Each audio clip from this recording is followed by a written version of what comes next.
They say the frontier had no use for soft things, no use for lace or letters or the slow notes of a piano drifting through a dusty street.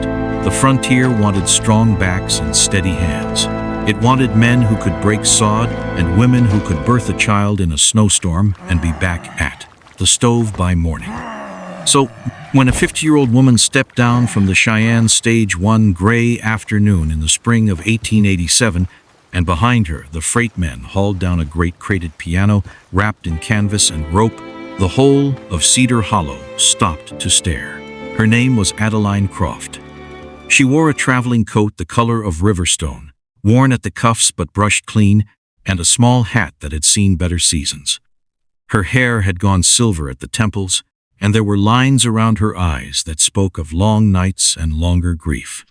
But she stood straight as a fence post, and when she looked down that muddy street at the rough plank buildings and the men loitering outside the saloon, she did not flinch. She only set her gloved hand against the crate, the way you might rest your hand on the shoulder of an old friend, and she said quietly to the freight men, "Mind the corner, it's traveled a long way indeed." She had come from Ohio, from a tidy brick house on a tidy brick street, where she had buried her husband 2 winters before and discovered, in the silence that followed, that grief and an empty parlor make poor company. Her husband had been a music teacher. She had been his quiet partner for nearly 30 years, sitting beside him on the bench, turning the pages, learning the instrument so well that her own hands could coax a hymn out of it that made groan, "Men Weep." When he died, the house felt like a held breath.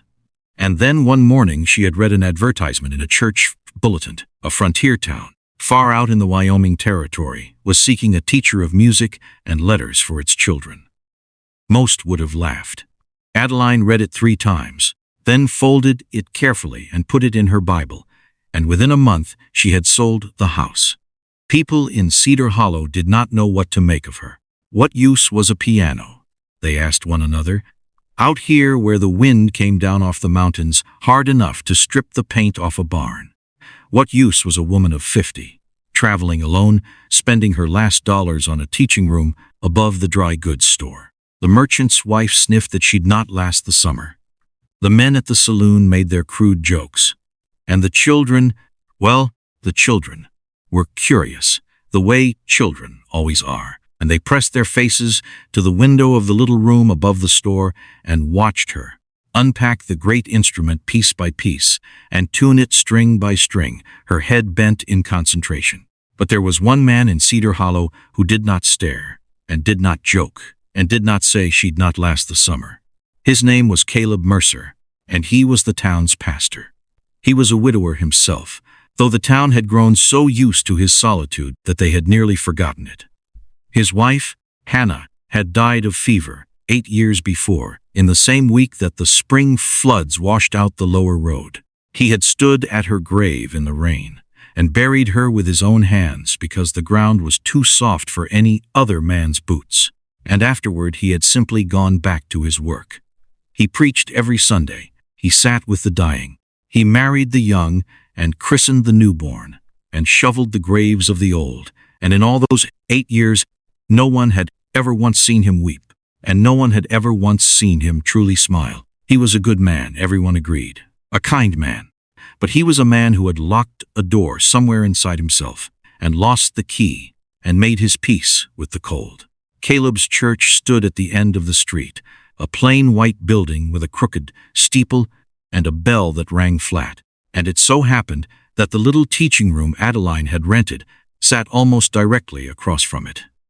So it was that one evening, perhaps a week after she arrived, when the town had gone quiet and the lamps were beginning to glow in the windows, Caleb Mercer was alone in his church, sweeping the floor as he did every night, when he heard something he had not heard in 8 long years. Music. Not a fiddle from the saloon, not the tinny banging of the upright piano they kept there for the dance hall girls. This was different. This was slow and clear and aching, a hymn he half remembered from boyhood, played by hands that knew exactly how much sorrow a single note could hold. He stopped sweeping. He stood very still in the dim church with the broom in his hands, and he listened. And something in his chest that had been frozen for 8 years gave a small, dangerous crack. He did not go to her. He was not that kind of man. But he set down the broom, and he walked to the church window, and he looked across the dark street at the one lit room above the dry goods store, where a silver-haired woman sat at a piano with her eyes closed, playing to no one at all.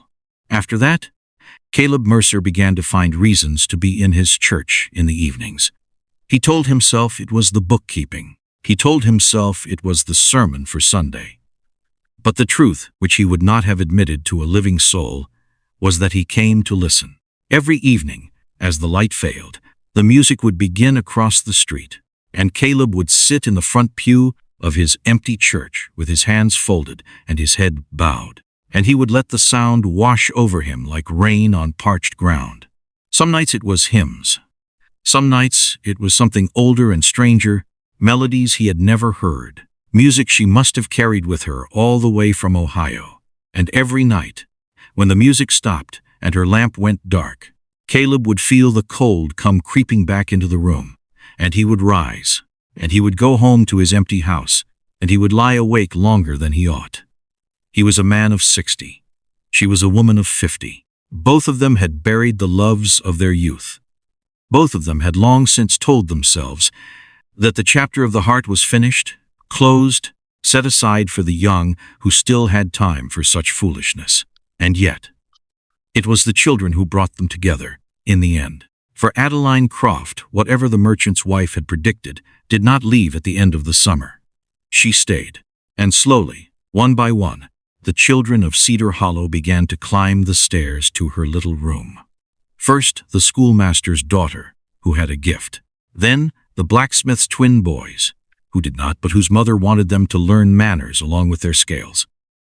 Then more and more, until the sound of children's halting music filled the street most afternoons, and the townsfolk who had laughed at her found themselves pausing on the boardwalk to listen, and smiling in spite of themselves.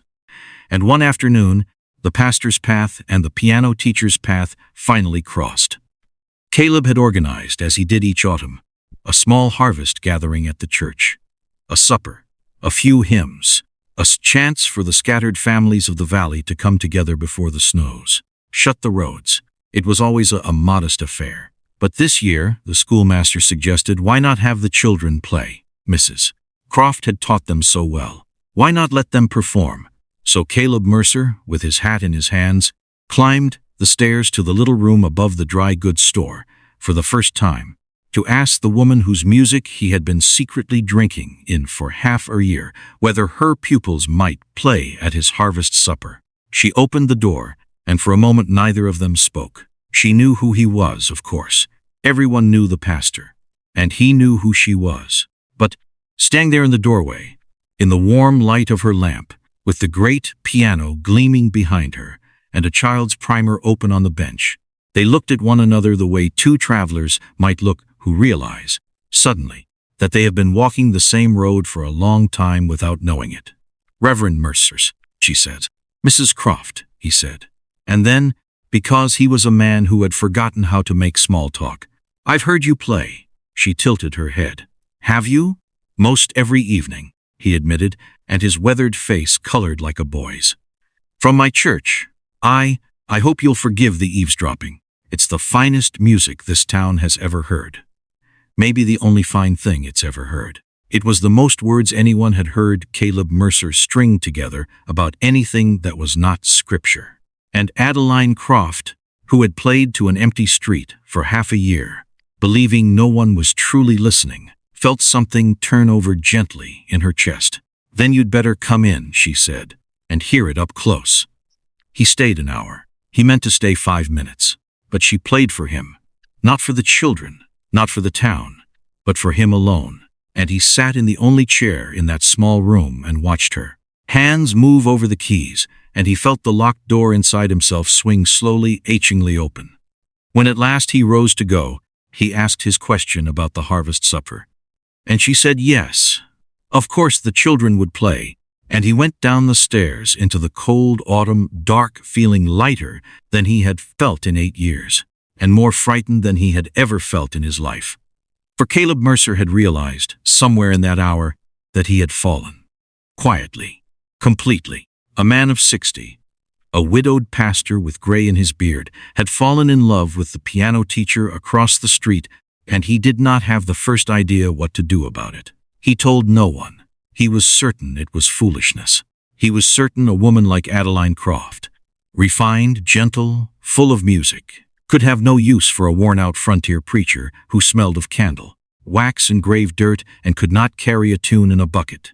So he did what such men do. He buried it. He came to the church each evening and listened, and he saw her on Sundays in the third pew. And at the harvest supper, he watched her pupils play their halting little pieces, while the whole valley listened with shining eyes, and he watched her face glow with pride, and he said nothing. He said nothing for the whole of the winter, and the winter in Cedar Hollow was a hard one.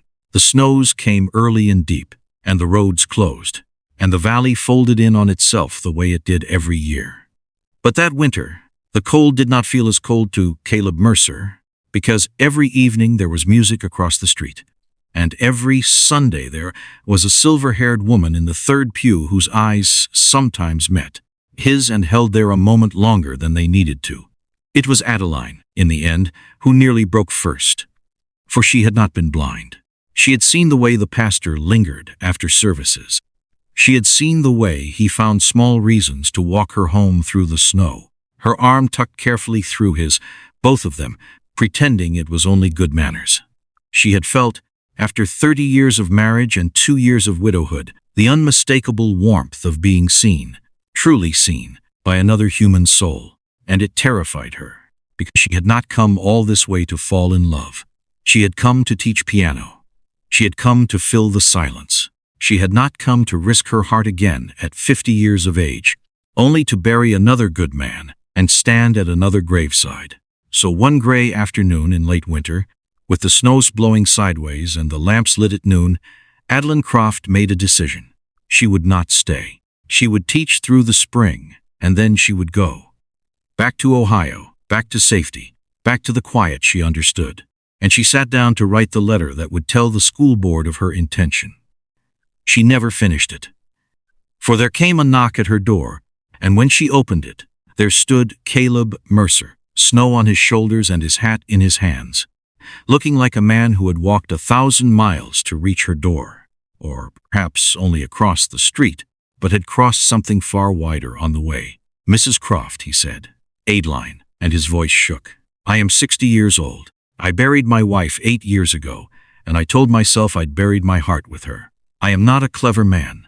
I cannot play a single note of music, and I expect I never will.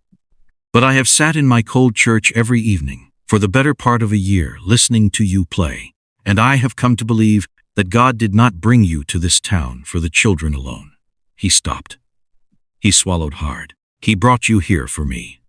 I have fallen in love with you, Adeline Croft, quietly and completely, and I could not let another winter pass without telling you so, even if you send me back into the snow." The half-written letter lay on the table behind her. And Adeline Croft, who had come to the frontier to escape her own heart, stood in the doorway, with the snow swirling around the pastor's bowed gray head, and she felt the last of her fear melt away like frost in the morning sun. For here was a man who had listened, not to the muses, but to her, to the sorrow and the hope and the loneliness she had poured into every note, believing no one heard. Here was a man who had crossed the street, and crossed 8 years of cold to stand in her doorway and tell the truth. She did not send him back into the snow. She took his cold hands in her warm ones, and she drew him in out of the storm. And she said, "Then you'd better come in, Caleb Mercer. And this time you still stay."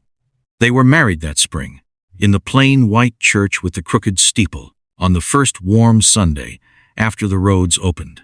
The whole valley came.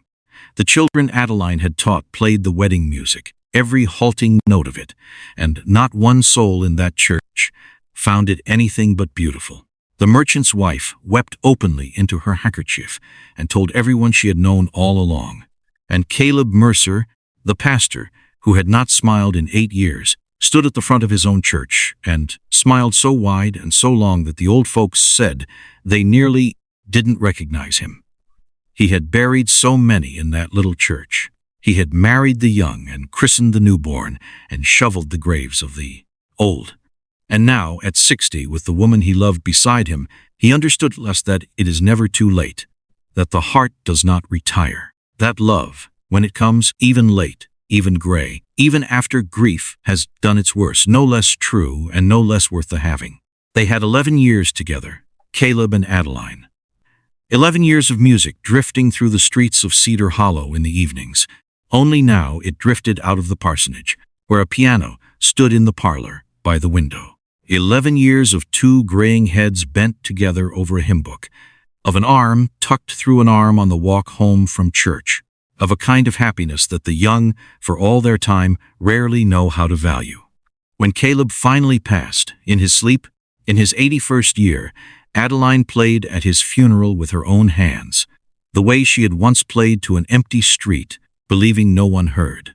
But this time the whole valley heard, and this time she was not alone. She lived 3 more years after him, and taught the children of Cedar Hollow until her own hands grew too stiff to play. And the people of that frontier town, who had once asked what use a piano could possibly be out here in the wind and the dust, learned the answer and never forgot it. For the frontier had no use for soft things, they had always said. No use for music, or for letters, or for love that came late and gray. They were wrong. It had use for all of it. It only needed someone brave enough, a woman of 50 with a piano, and a widowed pastor who finally found the courage to cross the street, to show them so.